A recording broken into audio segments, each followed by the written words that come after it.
Hi, this is Michael Lee with Cooking Fast, and today we're going to turn a jack-o'-lantern into a pumpkin soup. This is going to be more than 15 minutes because the pumpkin has to cook for 20 minutes, but it does demonstrate some things that we want to share about eliminating wastes, and throwing away a perfectly good jack-o'-lantern is a waste. Haters will tell you that a carving pumpkin is not fit to eat. And like all haters, they're right. But what we want to do is hide that fact that the pumpkin is mealy, probably not very fresh, and otherwise unsuitable for human consumption. But what we can do is pressure cook this to intensify what little flavor there is, bring out that essence of pumpkin, and still get those essential calories and probably some vitamin A that is in this pumpkin. So the first step is to remove the candles from your jack-o'-lantern.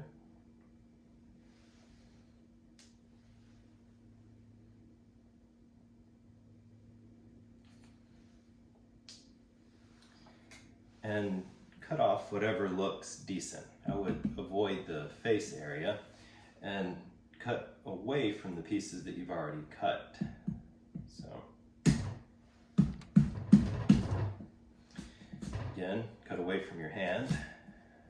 If you cut your hand, you are no longer efficient and you're wasting. So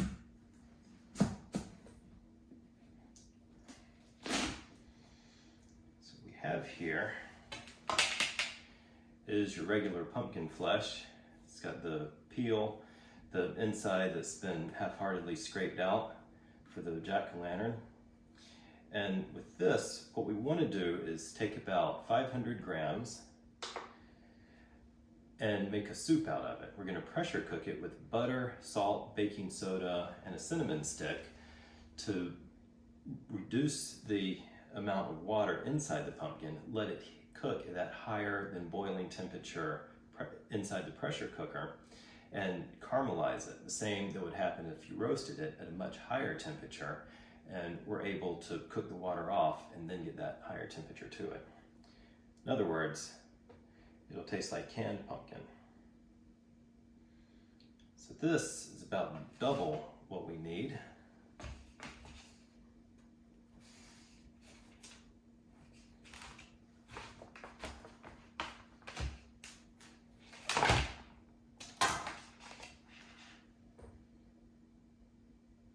So there's our pumpkin. There's our lunch for the day.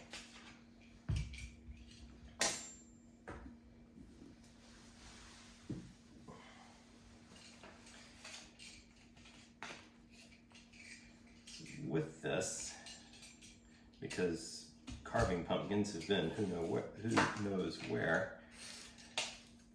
we'll peel it quickly. It doesn't have to be perfect. It's going in a pressure cooker. And perfection is not the name of a pumpkin soup. If you want to fancy this up, obviously, you can use an heirloom pumpkin, something that'll cost a lot more, but again, you can avoid waste by buying them after the season. You can get a very nice heirloom pumpkin for pennies on the dollar after Halloween or Thanksgiving. I'm just going to roughly remove the peeling here. And if it's not perfect, the workaround is not caring. I'm also going to remove some of the inside because, well, I had a long night last night since last night was Halloween, and this pumpkin was on our porch.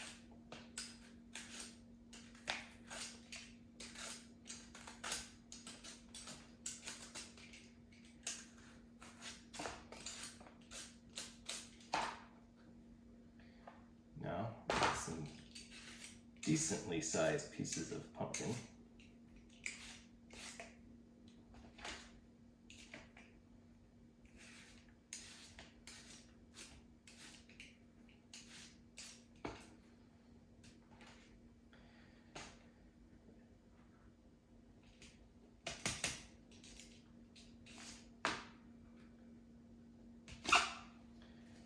we are going to pressure cook this for 20 minutes.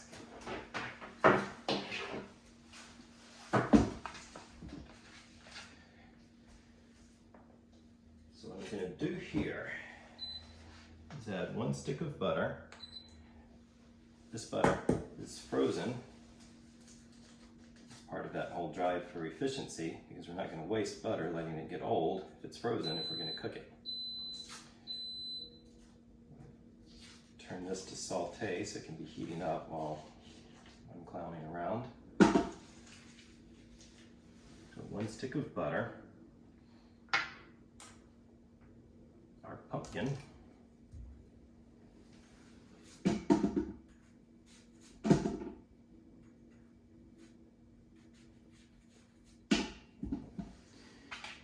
just cutting it in slightly smaller pieces just to get more surface area so that it caramelizes better. But to be honest, the pressure cooker doesn't much care. It's brutal.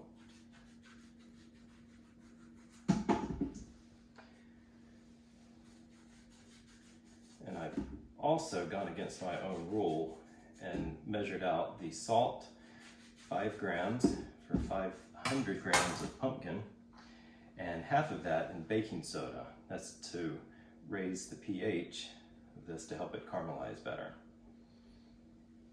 Also going to add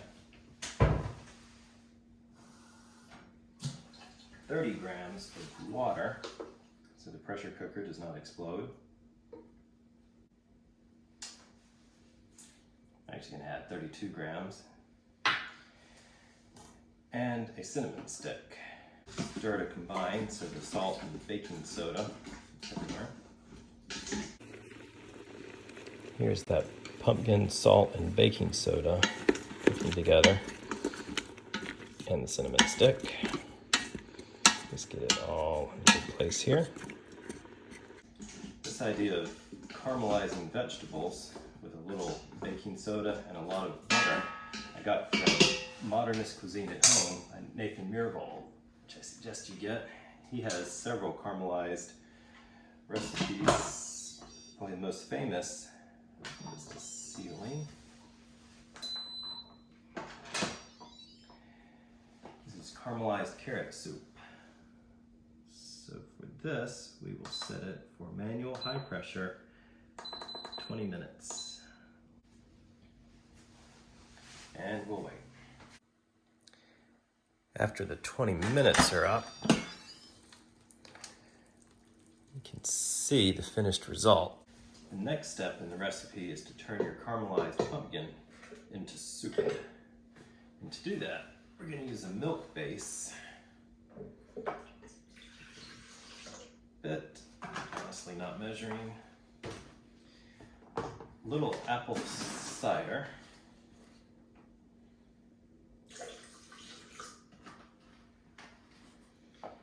And a little apple cider vinegar just to adjust acidity. We're going to start low. We can always taste and adjust later. Really low.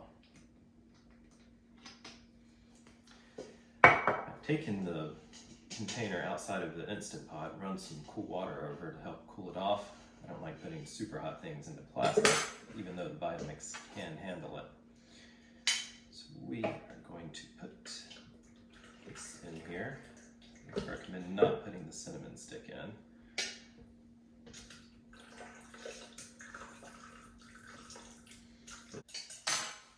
And components in place. I'm going to turn it on.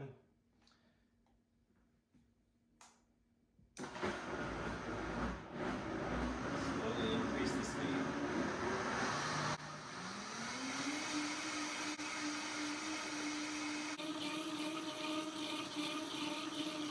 Now that we've finished blending the soup, and I've adjusted it, added a little or a lot of salt and some butter to help thicken it. I'm going to plate it.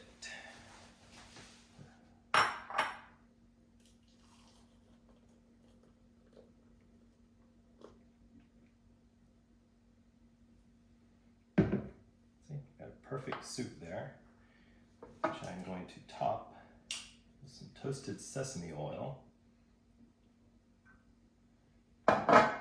and feta cheese. There you go. Best way to enjoy a jack-o'-lantern after Halloween.